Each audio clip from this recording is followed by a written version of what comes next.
All right, so we're on the chapter Advice to Householders, page 125 of the Gospel of Sri Ramakrishna.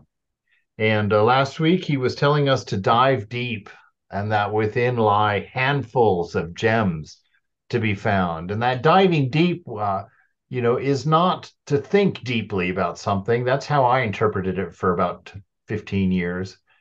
It's going below mind, actually, below thought. It's really trying to move your attention into the heart and to as you know, I've been talking like crazy about it lately, about stilling the sound, stilling the mind, not thinking to the best of your ability. And if you're not able to do that, then that's where the mantra is very helpful. But as you do the mantra, you can dive deeply by by watching the mantra happen.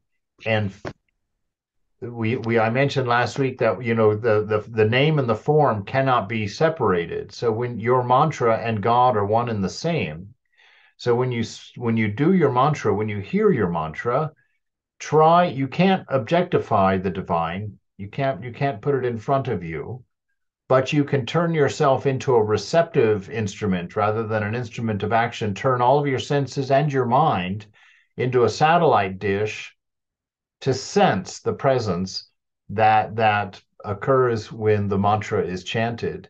And through that is how we kind of settle into the depths of ourself. You can't really go down there with objectifying it all. You sort of had to fall backwards and open to this, because that which you seek is that which you are. And so it can't be objectified and studied through your senses or placed in front of you.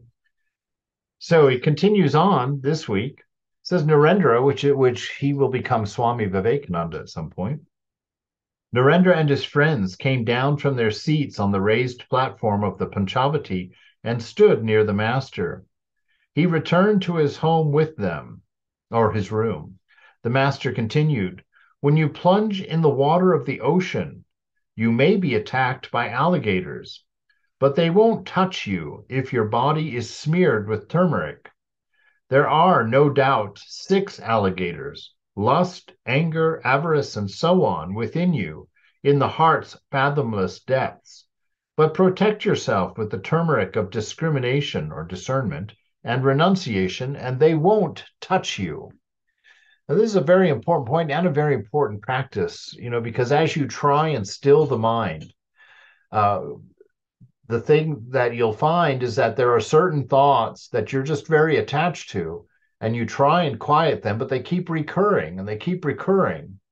And we saw in the Philokalia last week that the writer there, the monk that was writing, said very clearly that that happens because you actually have a desire around that thought. There's something there that you want. And so the way to defeat that or to sublimate that or to eradicate that is through discernment. Because one of the things we find, I found actually rather interesting in spiritual life, is that you don't actually want the things that you think that you want. They bring misery, they bring suffering. Yeah, after their little bing of pleasure, there's a payment for it. Vivekananda says, behind every wave is a lull.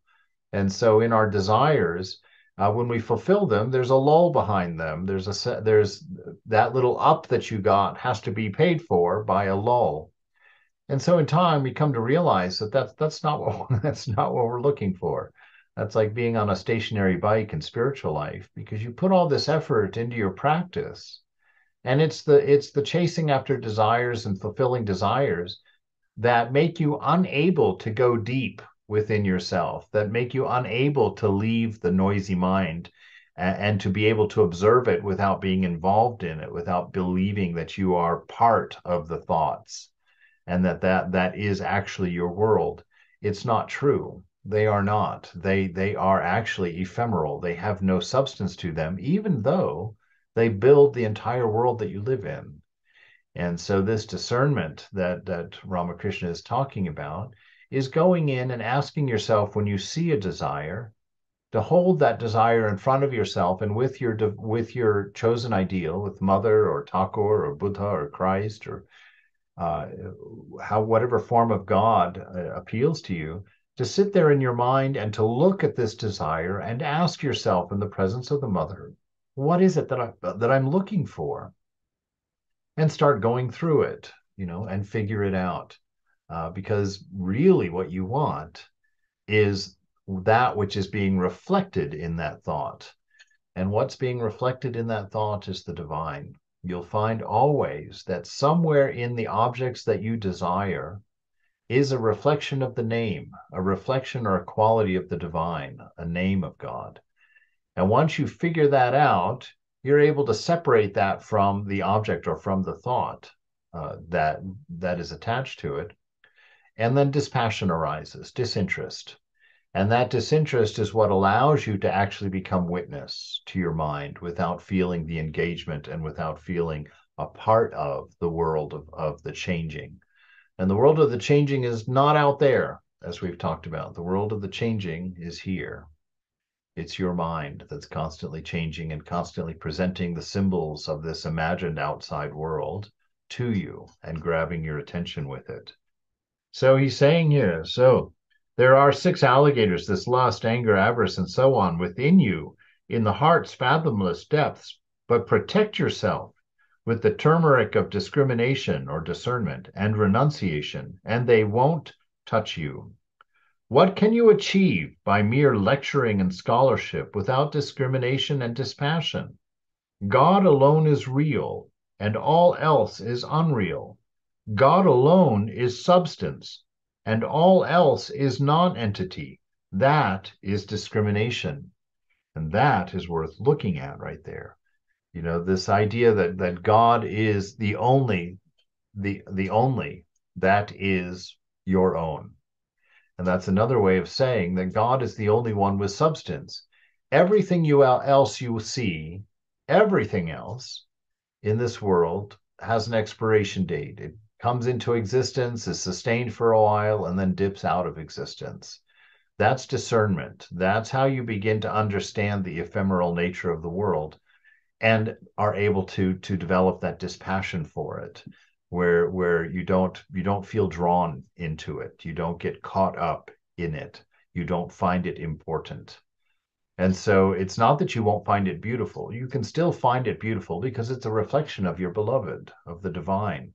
And when you see the objects of the world in their true nature, which means you fully discerned and you've got your dispassion and you're seeing the world, God comes into focus in time, with this practice of discernment. And so he's saying, practice this discernment all the time. Always remind yourself, anything that changes will go away. It will not remain what it is. The only thing that remains what it is the divine. And how do you know that? Because you remain what you are, even though the body changes drastically in the course of a life. Even though your mind changes constantly in the course of life, that which is you is the unchanging. And that is what gives you your continuity of existence. That's how you know this body at the age of 58 is still you, even though it looks nothing like your 12-year-old body. You still recognize it as self. And it's that unchanging divine absolute that holds that space for us. So God is the only I just use it, I just leave it at only because I don't know what to say for God. He is the only that is your own. There is nothing else for you to grab onto. Everything else will disappear through your fingers as soon as you grab it. First of all, set up God in the shrine of your heart. Indeed, find that shrine. Put the attention on the heart. Find the source of the love within you. That is God. God is love. God is that love. And go and feel. Now, it's important when that love becomes very prominent in your practice, when it can become quite overwhelming. Look in the case of Thakur, putting him into ecstasy. But you don't, when you feel that love, or if Mother does bless you with that warm, simmering feeling of love in the shrine of your heart, it's wonderful to experience it. but it's still just a sensation. You have to take your attention off of the sensation and once again open your doors of awareness to that from which the sensation is arising, that divine source of love within you. And that will take you even deeper into your practice. And so he's saying, what are you going to achieve with just reading books and just, doing surface things, just thinking about things? Thinking about things doesn't do much. It helps with the discernment, it helps develop some dispassion, but thinking is unreal. Your thoughts are unreal. They don't have an existence outside of the divine. And so the search for and quest for God is not a matter of worldly education or a knowledge of arranging thoughts in the mind. It's a matter of transcendence and a matter of moving your identity out of mind, off of body, and allowing it to be what exists when there's no noise, no thought, no disturbance. That's how you find out who you are. You don't go around asking questions because who will you ask? Normally we ask the mind and body. Well, they don't know who you are. They're just a mind and just a body. What are you when the body is quiet, when the mind is quiet, when the sensations stop? Who are you then? That's how we find out our nature. So he says, what can you achieve by mere lecturing and scholarship without discrimination and dispassion? God alone is real, and all else is unreal. God alone is substance, and all else is non-entity. That is discrimination. First of all, set up God in the shrine of your heart, and then deliver lectures as much as you like. How will the mere repetition of Brahma profit you if you are not imbued with discrimination and dispassion? It is the empty sound of a conch shell. You won't understand it. You cannot serve both God and mammon. God and materialism cannot be served simultaneously. You can't have two masters. You're going to love one and hate the other. Those are all words of Jesus, if that's not sounding familiar to you. He says one cannot serve God and materialism. You cannot have two masters. If you have two masters, you're going to love one and hate the other. That's just the way it is. And so this attachment to the world, this love of materialism, the belief that the material world is real, is the second master. And the body and the mind will pull you in one direction, and that direction is to the shallows. It's not to the depths of the ocean where the gems lie. And so that's why this discernment has to be done all day long, every day. There's no end to it. It's not a matter of doing it for a good solid hour and a half or 2 hours or even 3 or 4 or 5, 6 hours a day. It's doing it always, training the mind to always know that that which changes is unreal. And let the changing then turn your radar on to that which is reflecting it, that which is actually creating what you see. There lived in a village a young man named Padmalochan. People used to call him Podo for short. In this village, there was a temple in a very dilapidated condition. It contained no image of God. Aswata and other plants sprang up in the ruins of its walls. Bats lived inside. The floor was covered with dust, the droppings of bats. The people of the village had stopped visiting the temple. One day, after dusk, the villagers heard the sound of a conch shell from the direction of the temple. They thought perhaps someone had installed an image in the shrine and was performing the evening worship. One of them softly opened the door and saw Padmalochan standing there in a corner, blowing the conch. No image had been set up. The temple hadn't been swept or washed, and filth and dirt lay everywhere. Then he shouted to Podo, "You have set up no image here within the shrine, O fool! Blowing the conch, you simply make confusion worse confounded. Day and night, 11 bats scream there incessantly. There is no use in making mere noise if you want to establish the deity in the shrine of your heart, if you want to realize God. First of all, purify the mind. All right? That is what the discernment and dispassion is all about. And what is a pure mind? It's a mind that has no me and mine in it. And what does it mean to have no me and mine in it? That means you know that your thoughts have nothing to do with you. Hmm. That's a hard one because we can't believe that. That seems impossible. How can my thoughts have nothing to do with me? You see, your thoughts arise out of nothingness. They dance before the awareness for a moment and then they subside again. The one thought is always related to the previous thought. You are not able to have an original thought. That's why you know that you are not your mind and that the mind has nothing to do with you. It is the wheel of samsara that just is rolling down the hill of experience, just going on down and tossing up ideas from the past, things from the past, and try. And if you remain uninterested, Sri Nisargadatta says, the mind will calm itself as soon as you become disinterested. Being disinterested is the same way as saying, remove the me and mine, remove the idea that's my thought. I had a funny experience. I was one time trying to do that Buddhist meditation where you watch something come into the mind, you acknowledge it and you let it go. Come into the mind, let it go.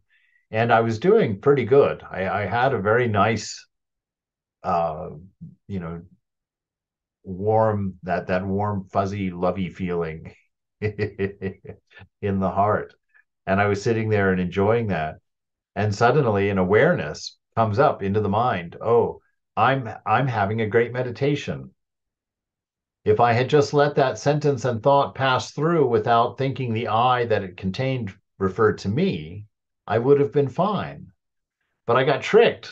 That's the nature of this rascal, the mind, is that by putting that word I into the thought, I immediately associated myself with it, recognized that I was in fact enjoying my meditation, was having what I would call a great meditation, and boom, dry and silent as a whistle. No, that whatever I was enjoying just evaporated. And then the problem gets worse because now that you've put the feeling in front of you, you go searching for that sensation again, for that good meditation.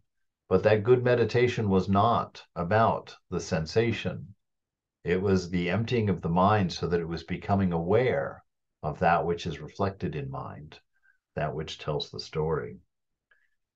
So don't don't go doing all of the rote maneuvers. It's like I remember going to church every Sunday my whole life, but that's all we did. We were always the last ones in and the first ones out. We were masters. We always sat in the back. And the Bible, all of us had our own Bibles and we'd take it into church, but the rest of the week that Bible was on the behind the back of the seats in the car. We didn't even take them into the house with us. That's what he's warning us about right here.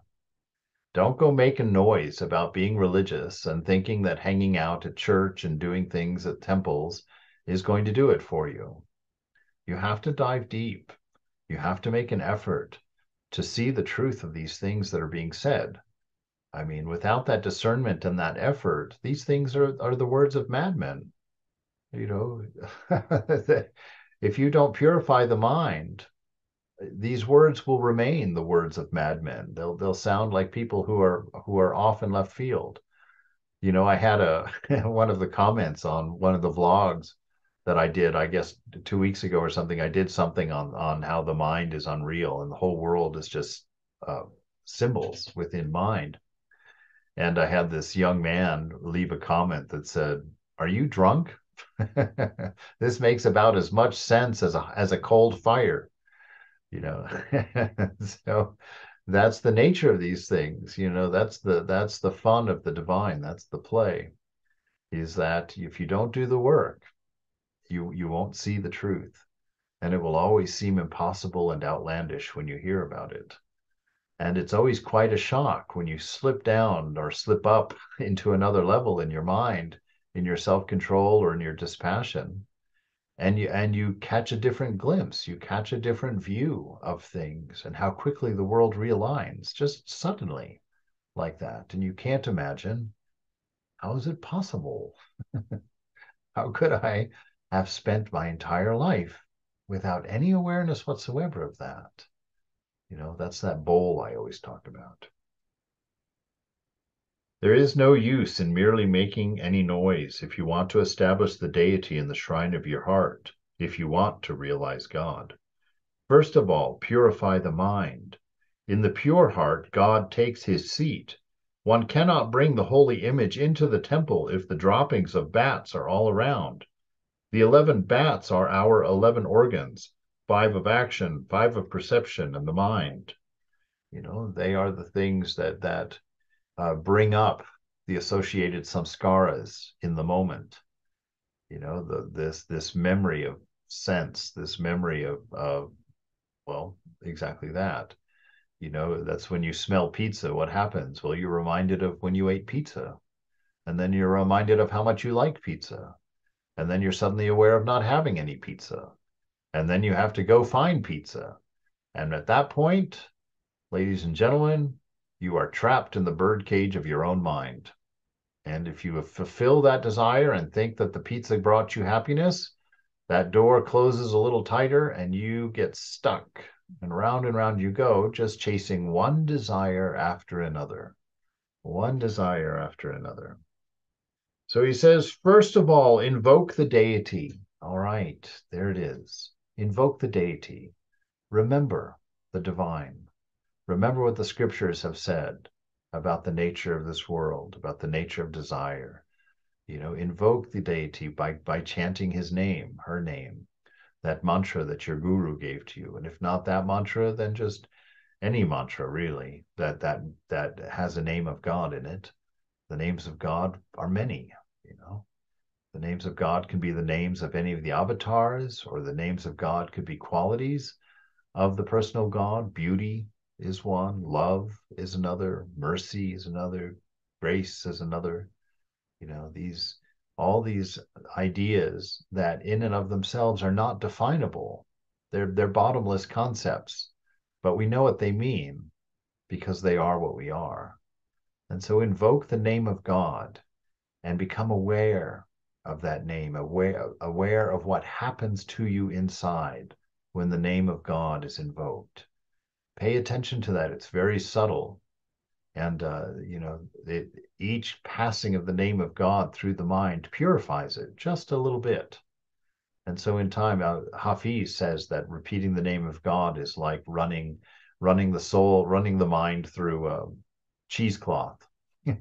Each time it goes through, a little bit more of the impurities get filtered out. So first of all, invoke the deity, and then give lectures to your heart's content. First of all, dive deep. Plunge to the bottom and gather up the gems. Then you may do other things. But nobody wants to plunge. People are without spiritual discipline and prayer, without renunciation and dispassion. They learn a few words and immediately start to deliver lectures. It's difficult to teach others. Only if a man gets a command from God after realizing him is he entitled to teach. This whole issue of what he's dancing around is this notion of ego. What is the motive of spiritual life if it's not to find the divine and touch the beloved within? Ego is easily mixed with religion. And when ego mixes with religion, you get some very noisy people saying and screaming very loudly about things they choose to find important, usually because they're not something they struggle with.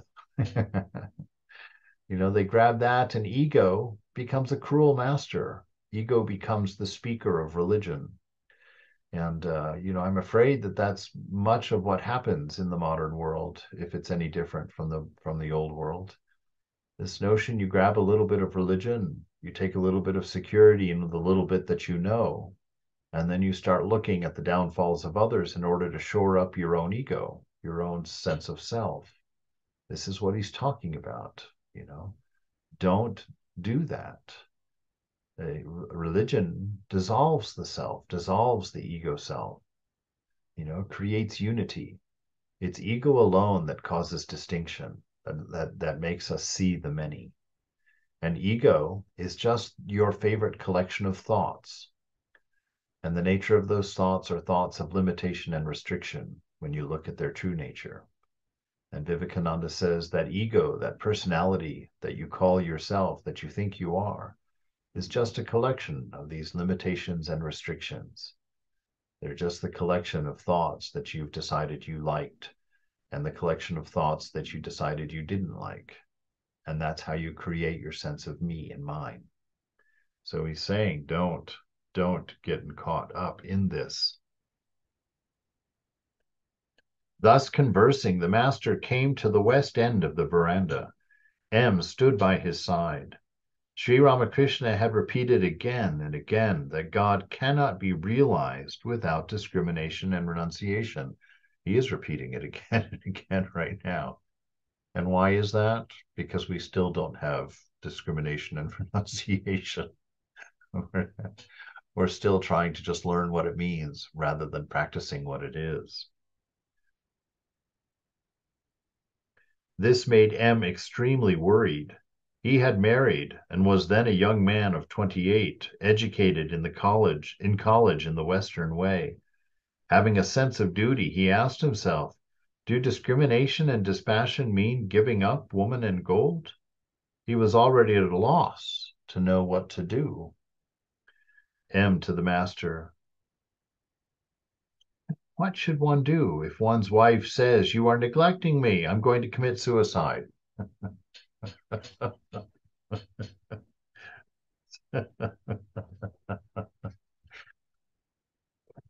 What a terrible problem to have. Master, in a serious tone, give up such a wife if she proves an obstacle in the way of spiritual life. Wow. Black and white, deal with it. And this isn't just about wives. This is about things in our life that are blocking our approaching God. It could be anything. But certainly if it's people that are causing you problems, this is that transition from bad company to holy company.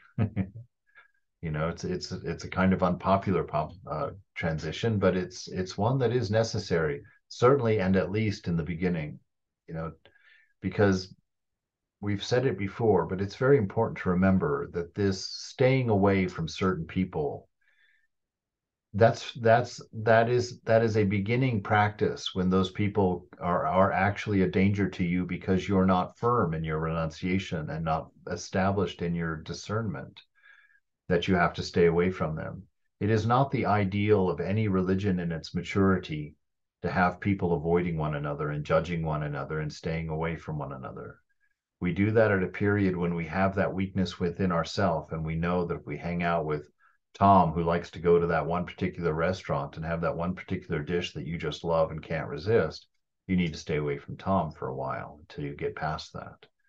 But it's not because Tom is an evil person that you stay away from him. It's because you're an evil person and can't resist his desires. So this is an important lesson. Give up such a wife. And look at how it says that he says this in a serious tone. He's not kidding. He's telling a married man, give up your wife. If she stands in the way of your spiritual life, give it up. This is more important for you to come to your realization. The purpose of your life is God. The purpose of your life is God realization, to know who you are, what you are, to touch beauty itself, to touch the divine. This is why we're here. It's what our life is. It's not, merely to have great family life or a good working life or, whatever things bide our time.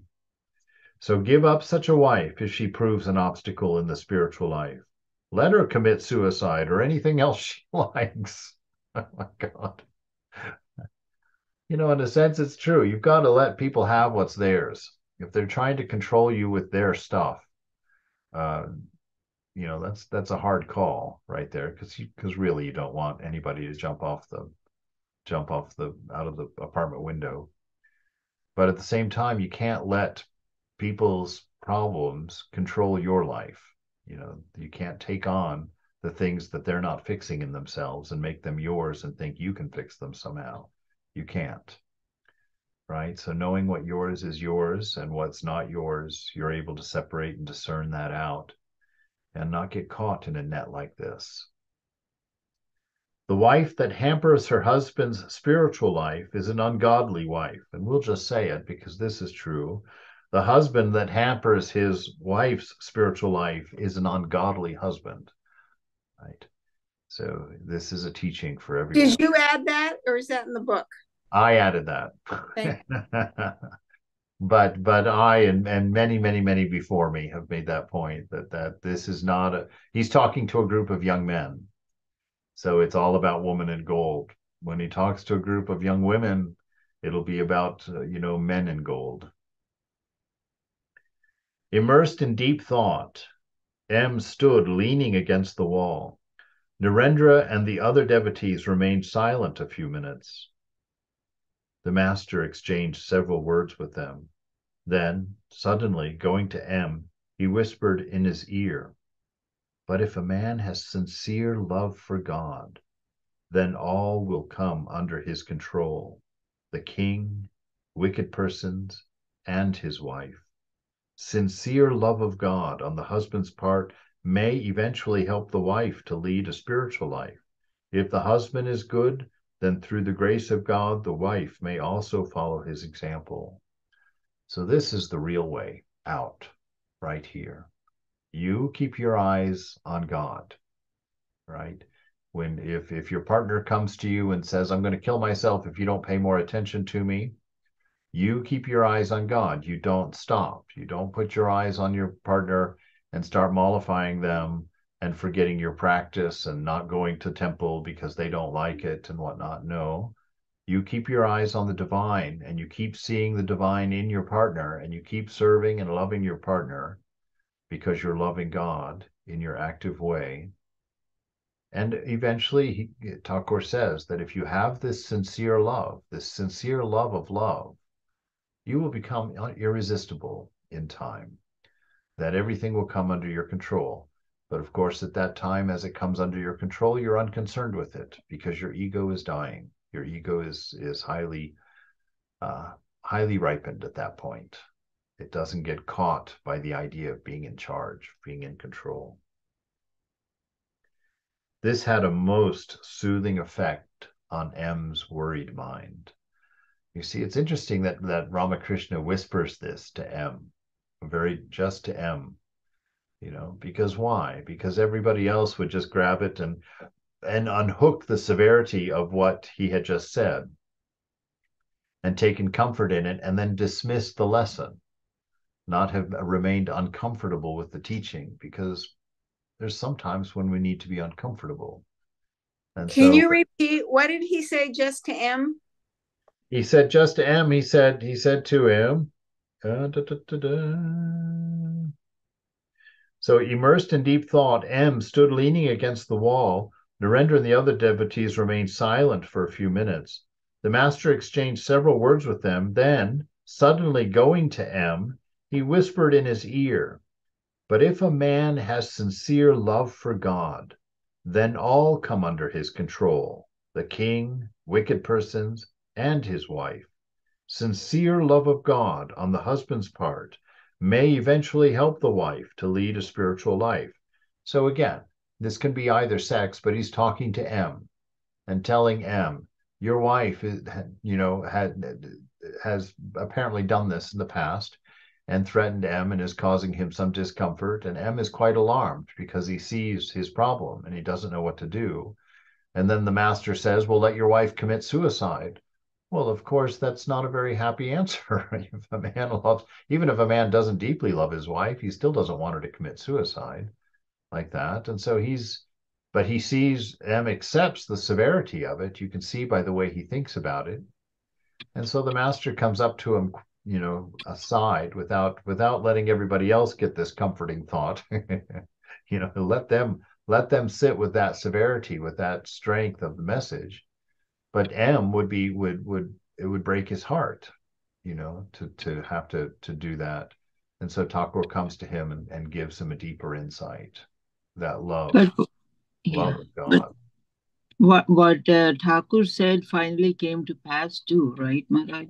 Oh yes. She became a devotee later Yes, on. yes, yes. There's several instances of this, and one of them, it was the wife who raised up the husband. Her husband was a drunkard, and would cause her lots of trouble. And she would always come to the master, and the master said to her, "Bring your husband here." And she said, "Oh, he won't come here.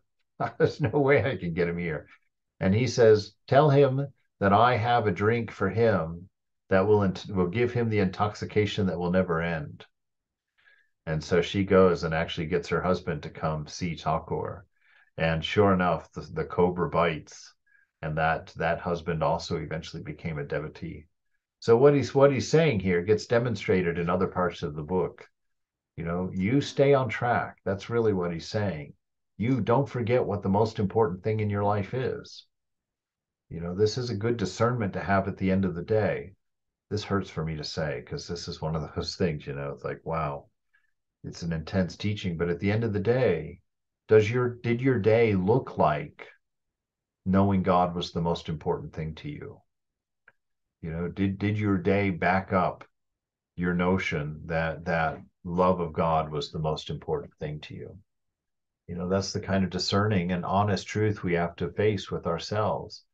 Not to feel guilty, not to break ourselves down, but to realize we can do better, and to make the commitment to do better, and then leave off the negative, make the commitment to do better, and move on, go forward. Don't look back, just keep going forward.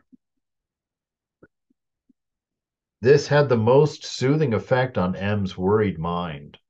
All the while he had been thinking, let her commit suicide. What can I do? So you saw he was taking it very seriously. It was really pulling his heartstrings. And that is the reason that Thakur gave him the deeper teaching, saying, okay, all right, you don't have to let her commit suicide. See God in her and continue to love God, continue to love, and things will come around all right. Master, let her commit suicide. What can I do? M to the master. The world is a terrible place indeed. Master to the devotees. That is the reason Chaitanya said to his companion Nityananda, listen, brother, there is no hope of salvation for the worldly minded.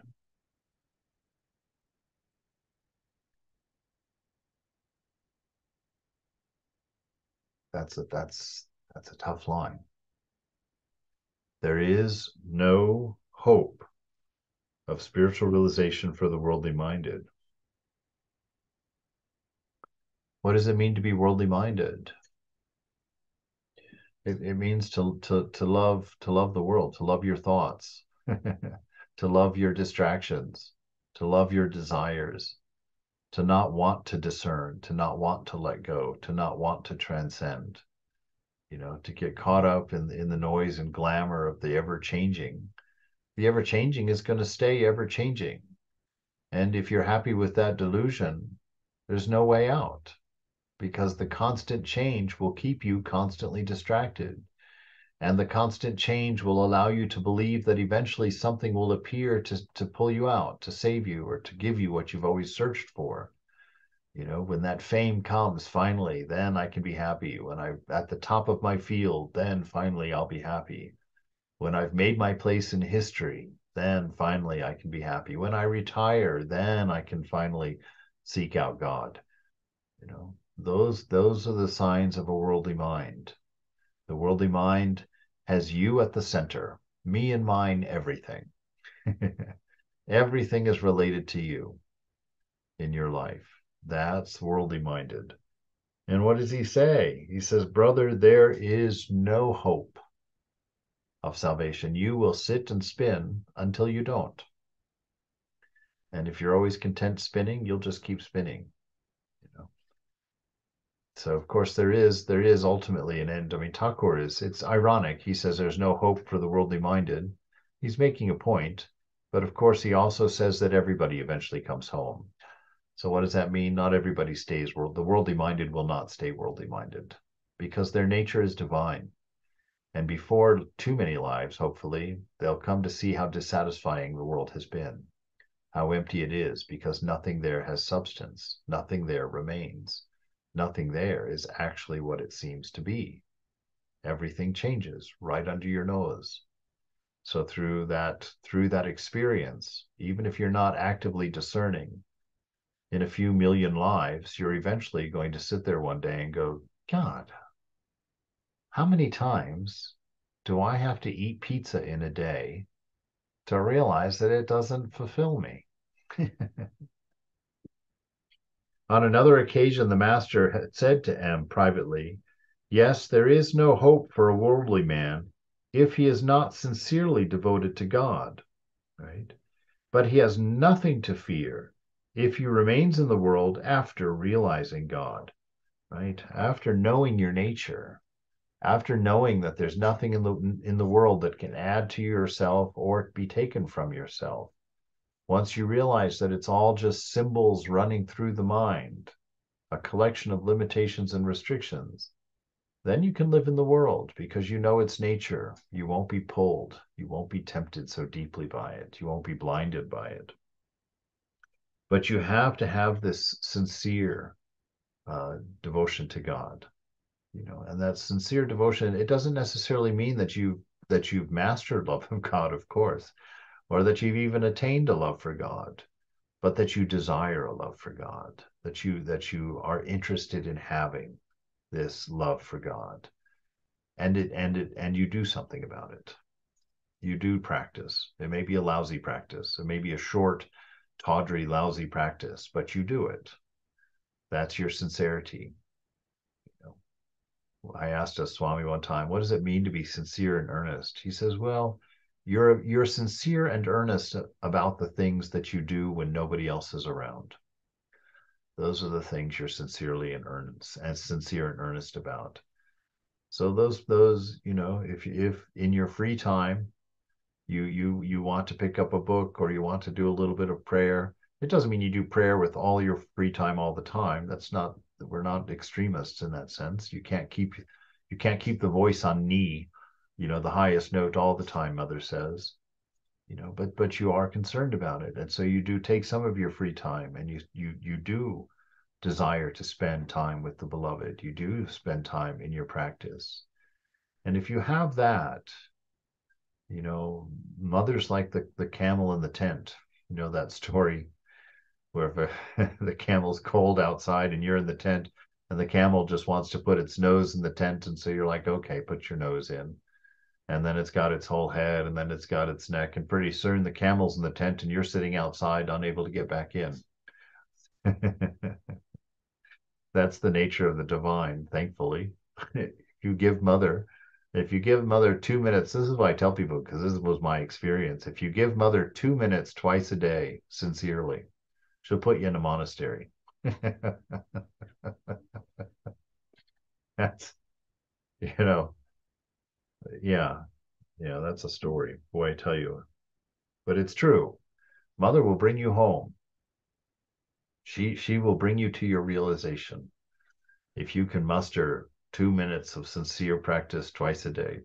Of course, you won't end up that way. That will grow deeper quickly because you'll suddenly get very interested in what you're finding.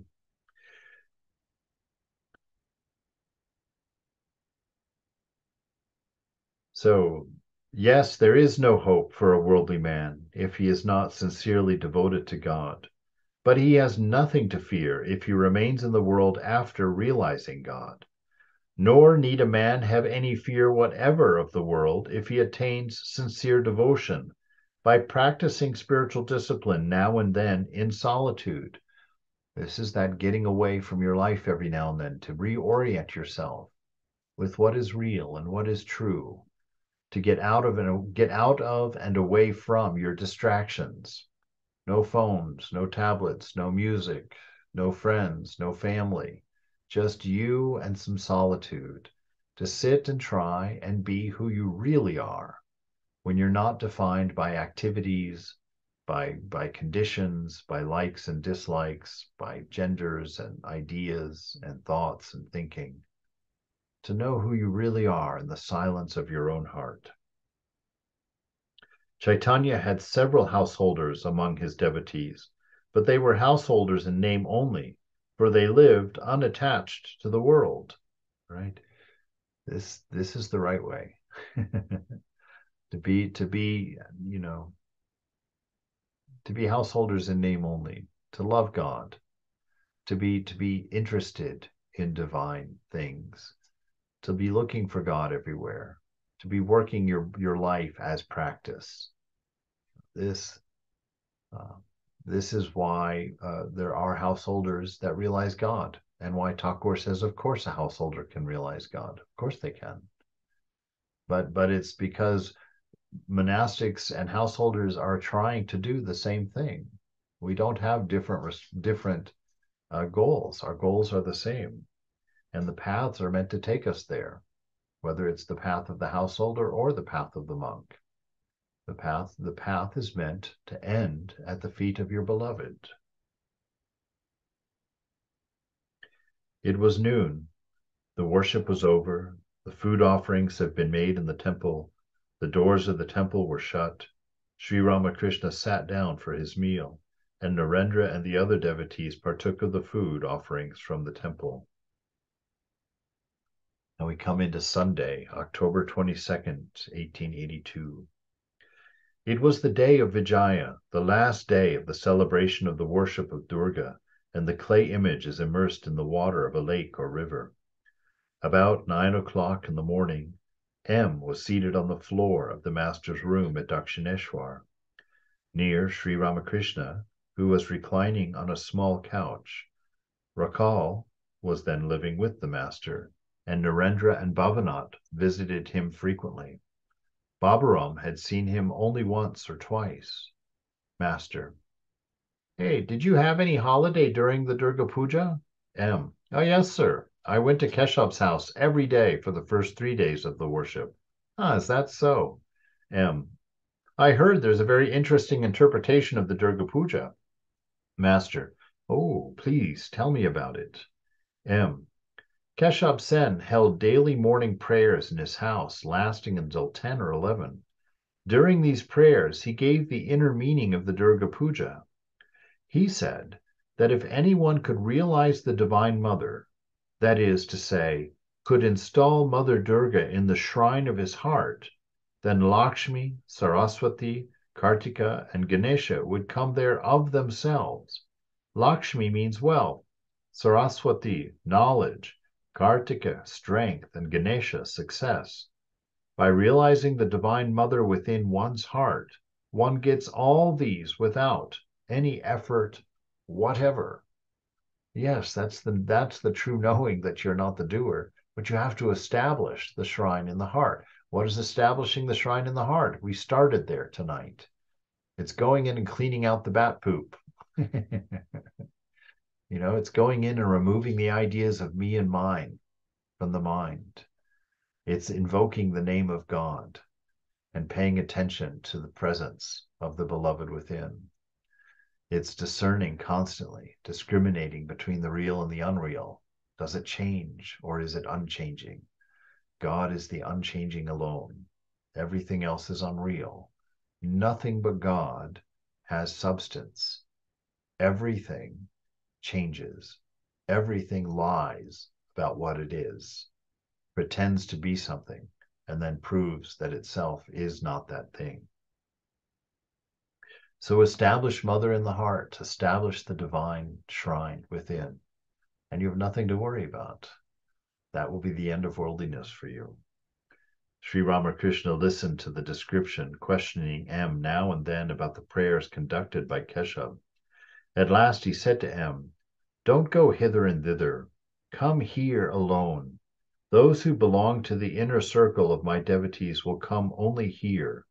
Boys like Narendra, Bhavanath, and Rakal are my very intimate disciples. They are not to be thought lightly of. Feed them one day. What do you think of Narendra? M.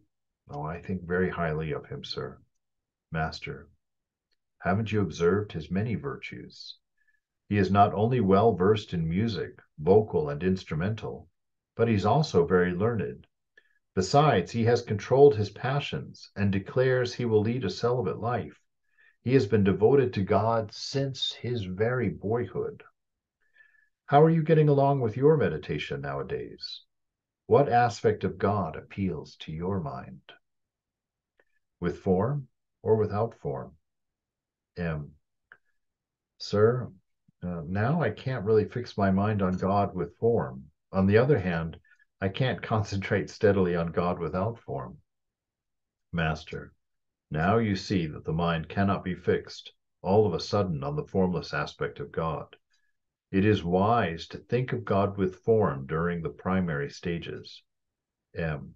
Do you mean to suggest that one should meditate on clay images? Master. Why clay? These images are the embodiments of consciousness. M. Well, even so, one must think of hands, feet, and the other parts of the body. But again, I realize that the mind cannot be concentrated unless one meditates in the beginning on God with form. You've told me so. Well, God can easily assume many different forms. May one meditate on the form of one's own mother? Master, yes, the mother should be adored. She is indeed the embodiment of Brahman. M sat in silence. After a few minutes, he asked the master, what does one feel while thinking of God without form? Isn't it possible to describe it? After some reflection, the master said, do you know what it is like? He remained silent a moment, and then said a few words to M about one's experience at the time of the vision of God, and with and without form. All right. This is a very important part in here. You know, this idea of God without form. You know, it's one of the reasons everybody likes, you know, especially Westerners, we really want to jump right to the crux of it. We want that Advaita Vedanta, you know, the one without a second. And we jump in and, you know, philosophically, it's very satisfying because, you know, if it's not properly digested, we think that we get to throw away the idea of God. Oof, what a relief. Get rid of that pesky thing called God. You know, but when one practices it, they come to know it's not God that disappears, it's you that disappears in Advaita. And so this notion of, you know, that in the primary stages, it's right to have God as an image. You know, don't practice above your head. Be honest about where you're at. Look at the quality of your life. Look at your self-control. Look at your service. Look at your compassion. Look at your forgiveness, your kindness, all of these virtues, and be honest about where you're at. Don't lie to yourself, and do the practices that are appropriate to you. If your guru tells you to do something, do it with great faithfulness, and don't add or take away from it without permission from the guru. This is how we overcome ego. This is how we begin to find God, you know, instead of being lost in our incessant circle of thinking, our favorite ideas, our favorite practices, our favorite philosophies. You know? So, indeed. Anybody have a question, a comment, a concern?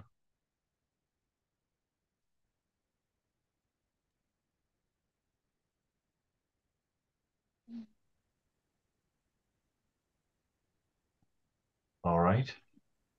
I will assume that all of you are in deep bliss.